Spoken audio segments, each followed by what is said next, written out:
Je match nakiriye neza nubwo dutsinzwe match nakiriye neza naco equipe itatanze. Tubonye equipe zigwanye ku mpande zose babatsinze ariko defense batsinzwe mwe nibayishikanye mwasinze ubuherutse. Byo byakiriye gute?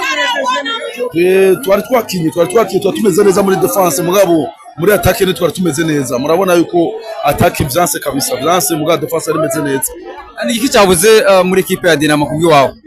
Twebwe twabuze umushutere kuko mwabona defense yameze neza hageze ku manota vyanga ko dushaka kuduza score tugaruke kuri score duce kurengana urunani.